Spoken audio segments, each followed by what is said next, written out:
আকাশবাণী কলকাতা। খবর পড়ছে প্রবীর ভট্টাচার্য। বিশেষ খবর হলো, প্রধানমন্ত্রী নরেন্দ্র মোদী বলেছেন, পশ্চিম এশিয়ায় বর্তমান পরিস্থিতি ভারত নিবিড়ভাবে পর্যবেক্ষণ করছে। দেশের ওপর নেতিবাচক প্রভাব কমানোর নানা উদ্যোগ নেওয়া হয়েছে। মধ্যপ্রাচ্যে যুদ্ধ পরিস্থিতির প্রেক্ষিতে জ্বালানি সংকট নিয়ে গুজবে কান না দেওয়ার জন্য তিনি দেশবাসীকে আবেদন জানিয়েছেন। পশ্চিমবঙ্গে প্রথম দফার ভোট গ্রহণ এবং তামিলনাড়ু বিধানসভা নির্বাচনের জন্য আজ বিজ্ঞপ্তি জারি করা হচ্ছে। পশ্চিমবঙ্গে ভোটার তালিকার বিশেষ নিবিড় সংশোধনী প্রক্রিয়ায় চতুর্থ সাপ্লিমেন্টারি তালিকা গত রাতে প্রকাশিত হয়েছে। বাংলাদেশে হামের প্রাদুর্ভাবে 21টি শিশুর মৃত্যু হয়েছে। পাকিস্তানের খাইবার পাখতুনখোয়া এবং পাঞ্জাব প্রদেশে প্রবল ঝড় বৃষ্টির ফলে 9 জনের মৃত্যু হয়েছে। মুম্বাইয়ের ওয়াংখেড়ে স্টেডিয়ামে আইপিএল ক্রিকেটের ম্যাচে কলকাতা নাইট রাইডার্স গত রাতে মুম্বাই ইন্ডিয়ান্সের কাছে 6 উইকেটে পরাজিত হয়েছে। আসছি বিস্তারিত খবরে। প্রধানমন্ত্রী নরেন্দ্র মোদী মধ্যপ্রাচ্যে যুদ্ধ পরিস্থিতির প্রেক্ষিতে ঐক্যবদ্ধ হয়ে কঠিন সময়ের মোকাবিলার জন্য দেশবাসীর প্রতি আহ্বান জানিয়েছেন। আকাশবাণীতে গতকাল 132তম মন কি বাত অনুষ্ঠানে কোভিড পরিস্থিতির কথা মনে করিয়ে প্রধানমন্ত্রী দেশে জ্বালানির যোগান নিয়ে কোনো রকম গুজবে কান না দেওয়ার পরামর্শ দেন। তিনি বলেন, এ বিষয়ে সর্বদা সরকারি তথ্যের উপর নির্ভর করাই বাঞ্ছনীয়। जिस क्षेत्र में अभी युद्ध चल रहा है वह क्षेत्र हमारी ऊर्जा आवश्यकताओं का बड़ा केंद्र है। इसकी वजह से दुनिया भर में पेट्रोल और डीजल को लेकर संकट की स्थिति बनती जा रही है। हमारे वैश्विक संबंध, अलग अलग देशों से मिल रहा सहयोग और पिछले 1 दशक में देश का जो सामर्थ्य बना है, इनकी वजह से भारत इन परिस्थितियों का डटकर मुकाबला कर रहा है। सभी देशवासियों से फिर यह आग्रह करूंगा कि हमें एकजुट होकर इस चुनौती से बाहर निकलना है। আগামী 21শে জুন আন্তর্জাতিক যোগ দিবস উদযাপিত হবে। এখন সারা বিশ্ব জুড়ে যোগাভ্যাসের প্রতি মানুষের আগ্রহ ক্রমশই বৃদ্ধি পাচ্ছে। মন কি বাতের এই পর্বে প্রধানমন্ত্রী চিনি ও কম তেল খাওয়ার পরামর্শ আবারও সকলকে দিয়েছেন।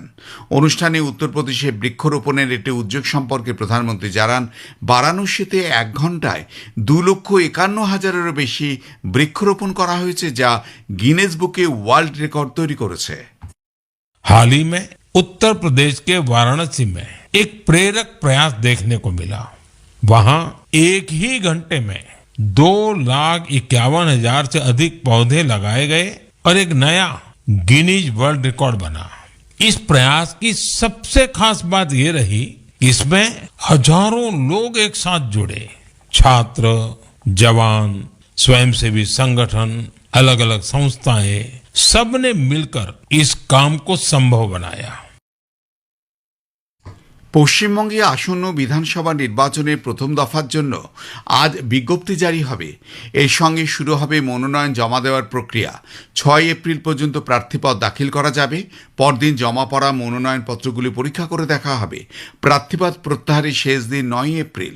এই দফায় আগামী 23 এপ্রিল 152টি আসনে ভোট নেওয়া হবে। দ্বিতীয় দফায় 142টি আসনে নির্বাচন হবে 29 এপ্রিল।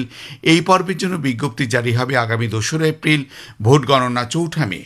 তামিলনাড়ুতেও আজ বিধানসভা নির্বাচনের জন্য বিজ্ঞপ্তি জারি হচ্ছে। এই রাজ্যে 6 এপ্রিল পর্যন্ত মনোনয়ন জমা দেওয়া যাবে। পরদিন প্রার্থীপদ পরীক্ষা করে দেখা হবে। মনোনয়ন প্রত্যাহারের শেষ দিন 9 এপ্রিল। রাজ্যে 23 এপ্রিল 234টি আসনের সবকটিতেই ভোট হবে। গণনা 4 মে। ভোটার তালিকার বিশেষ নিবিড় সংশোধনী প্রক্রিয়ায় চতুর্থ সাপ্লিমেন্টারি তালিকা গত রাতে প্রকাশিত হয়েছে। তবে নতুন তালিকা প্রকাশের পরও মোট কত নাম অন্তর্ভুক্ত হলো এবং কত নাম বাদ গেল, সে বিষয়ে এখনও স্পষ্ট ছবি সামনে আসেনি। যদিও নির্বাচন কমিশন সূত্রে খবর, এদিনের তালিকায় প্রায় 2 লক্ষ ভোটারের নাম প্রকাশিত হয়েছে। ফলে ইতিমধ্যেই প্রকাশিত 4টি সাপ্লিমেন্টারি তালিকা মিলিয়ে মোট প্রায় 35 লক্ষ নাম সামনে এসেছে। অন্যদিকে কমিশন সূত্রে জানা গেছে, এখনও পর্যন্ত প্রায় 40 লক্ষ নামের নিষ্পত্তি হয়েছে। তবে সব ক্ষেত্রেই ই সাইন সম্পূর্ণ না হয় সেই সমস্ত নাম এখনও তালিকায় প্রকাশ করা যায়নি।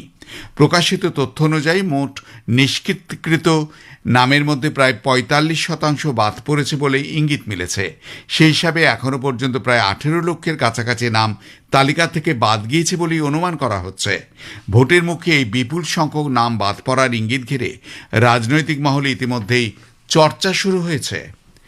নির্বাচন কমিশন ভবানীপুর, নন্দীগ্রাম সহ রাজ্যের মোট ১৭০টি থানার ওসিকে সরিয়ে দিয়েছে। এছাড়া উচ্চপদস্থ ১১ জন আধিকারিক সহ মোট ১৮৪ জন পুলিশ আধিকারিকের বদলি ও পুনর্বিন্যাসের অনুমোদন দিয়েছে কমিশন। মুখ্য নির্বাচনী আধিকারিকের দপ্তরের সুপারিশের ভিত্তিতেই এই রদবদল কার্যকর করা হয়েছে বলে কমিশন সূত্রে জানা গেছে। উত্তরবঙ্গ থেকে দক্ষিণবঙ্গ রাজ্যের প্রায় সব জেলাতেই এই পরিবর্তনের প্রভাব পড়েছে। কোচবিহার, আলিপুরদুয়ার, মালদহ, মুর্শিদাবাদ, উত্তর ও দক্ষিণ ২৪ পরগনা, হাওড়া, হুগলি, পূর্ব ও পশ্চিম মেদিনীপুর সহ একাধিক জেলায় থানার দায়িত্বে পরিবর্তন আনা হয়েছে। কলকাতা পুলিশ এলাকাতেও একাধিক থানার ওসি বদল করা হয়েছে। এর মধ্যে ভবানীপুরও রয়েছে। নন্দীগ্রাম, খেজুরি, চণ্ডীপুরের মতন রাজনৈতিকভাবে স্পর্শকাতর এলাকাতেও নতুন করে দায়িত্ব দেওয়া হয়েছে অন্য আধিকারিকদের। নির্বাচনকে কেন্দ্র করে আইনশৃঙ্খলা পরিস্থিতি কঠোরভাবে নিয়ন্ত্রণে রাখা এবং ভোট প্রক্রিয়ায় নিরপেক্ষতা বজায় রাখতে এই ব্যাপক রদবদল। নির্বাচন কমিশন স্পষ্ট বার্তা দিয়েছে, সুষ্ঠু ভোট করাতে কোনো রকম শৈথিল্য বরদাস্ত করা হবে না। বিজেপির বরিষ্ঠ নেতা কেন্দ্রীয় স্বরাষ্ট্রমন্ত্রী অমিত শাহ বলেছেন, বিজেপি আসামে অবৈধ অভিবাসীদের ঢোকা বন্ধ করেছে এবং আগামী 5 বছরে তাদের বিতাড়িত করার উদ্যোগ নেওয়া হবে। শোনিতপুর জেলার ঢেকিয়াজুলিতে একটি নির্বাচনী জনসভায় ভাষণ দেওয়ার সময় তিনি রাজ্যে বিজেপি সরকারের সাফল্যের খতিয়ান তুলে ধরেন। শ্রী শাহ বলেন, গত 10 বছরে আসাম থেকে জঙ্গিবাদ দূর হয়েছে, যা এই অঞ্চলের শান্তি ও নতুন সুযোগ নিয়ে এসেছে। কংগ্রেসের শাসনকালে আইন শৃঙ্খলা পরিস্থিতি খারাপ ছিল, এর ফলে শত শত যুবকের প্রাণহানি হয়েছে বলেও তার অভিমত। তামিলনাড়ুর মুখ্যমন্ত্রী এম.কে. স্ট্যালিন গতকাল ডিএমকে নির্বাচনী ইস্তেহার প্রকাশ করেছেন। ইস্তেহারে রাজ্যে কল্যাণমূলক কর্মসূচি বাড়ানো ও অর্থনৈতিক বৃদ্ধির কথাও বলা হয়েছে। স্কুলের শিক্ষার্থীদের জলখাবার দেওয়ার প্রকল্প 8ম শ্রেণী পর্যন্ত বর্ধিত করা হবে বলেও ইস্তেহারে জানানো হয়েছে। সর্বভারতীয় জয়েন্ট এন্ট্রান্স পরীক্ষার দ্বিতীয় সেশনে অ্যাডমিট কার্ড প্রকাশিত হয়েছে। ন্যাশনাল টেস্টিং এজেন্সি জানিয়েছে, 2 এবং 4 এপ্রিলে পরীক্ষার জন্য অ্যাডমিট কার্ড দেওয়া শুরু হয়েছে। jemain.nta.nic.in ওয়েবসাইট থেকে অ্যাডমিট কার্ড ডাউনলোড করতে পারেন পরীক্ষার্থীরা। ওই দুদিন বি এবং বিটেকের প্রথম পত্রের পরীক্ষা রয়েছে। সকাল 9টা থেকে বেলা 12টা এবং দুপুর 3টে থেকে সন্ধে 6টা পর্যন্ত পরীক্ষা চলবে। 5 ও 8 এপ্রিল পর্যন্ত পরীক্ষাগুলি অ্যাডমিট শীঘ্রই প্রকাশিত হবে। দেশে বিভিন্ন শহরে এবং বিদেশের 15টি শহরে এই পরীক্ষা হবে। খবর শুনছেন আকাশবাণী কলকাতা থেকে। বাংলাদেশ জুড়ে হামের প্রাদুর্ভাব দেখা দিয়েছে। মার্চ মাসে বাংলাদেশের একাধিক জেলায় সংক্রমণ বৃদ্ধির প্রেক্ষাপটে কমপক্ষে 21টি শিশুর মৃত্যুর খবর পাওয়া গেছে। সেদেশের স্বাস্থ্য আধিকারিকেরা বলেছেন, ঢাকা, ময়মনসিংহ, রাজশাহী, চট্টগ্রাম, যশোর, পাবনা, নাটোরসহ বিভিন্ন এলাকায় এই প্রাদুর্ভাব দেখা দিয়েছে। বাংলাদেশে আরও বেশ কিছু অঞ্চল থেকে এই সংক্রমণের খবর পাওয়া গেছে।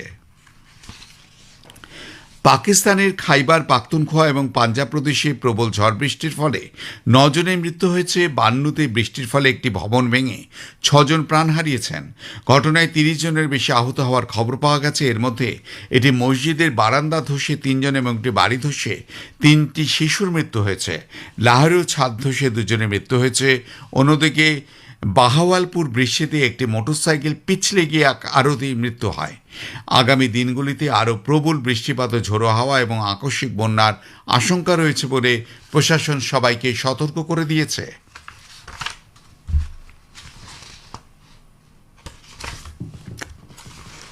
মুম্বাইয়ের ওয়াংখেড়ে স্টেডিয়ামে গতকাল আইপিএলের ম্যাচে কলকাতা নাইট রাইডার্স মুম্বাই ইন্ডিয়ান্সের কাছে 6 উইকেটে পরাজিত হয়েছে। মুম্বাই টসে জিতে কলকাতাকে ব্যাট করতে পাঠায়। নাইট রাইডার্স 20 ওভারে 4 উইকেটে 220 রান তোলে। অধিনায়ক অজিঙ্ক্য রাহানে 67, অঙ্কৃশ রঘুবংশী 51 রান করেন। মুম্বাইয়ের হয়ে শার্দুল ঠাকুর 3টে উইকেট নিয়েছেন। জবাবে ব্যাট করতে নেমে মুম্বাই 4 উইকেট হারিয়ে 5 বল বাকি থাকতেই লক্ষ্যে পৌঁছে যায়। রায়ান রেকেলটন 81, রোহিত শর্মা 78 রান করেন। কেকেআরের সুনীল নারিন, কার্তিক ত্যাগী, বৈভব অরোরা 1টি করে উইকেট নিয়েছেন। শার্দুল ম্যাচে সেরা হয়েছেন। কেকেআর আগামী বৃহস্পতিবার ইডেনে পরবর্তী ম্যাচে সানরাইজার্স হায়দ্রাবাদের বিরুদ্ধে খেলবে। শেষ করবার আগে খবরে বিশেষ কিছু অংশ আরেকবার। প্রধানমন্ত্রী নরেন্দ্র মোদী বলেছেন, পশ্চিম এশিয়ায় বর্তমান পরিস্থিতি ভারত নিবিড়ভাবে পর্যবেক্ষণ করছে। দেশের উপর নেতিবাচক প্রভাব কমানোর নানা উদ্যোগ নেওয়া হয়েছে। মধ্যপ্রাচ্যের যুদ্ধ পরিস্থিতির প্রেক্ষিতে জ্বালানি সংকট নিয়ে গুজবে কান না দেবার জন্য তিনি দেশবাসীকে আহ্বান জানিয়েছেন। খবর পড়া শেষ হলো। পরের খবর জাতীয় সংবাদ 7টা 25 মিনিটে।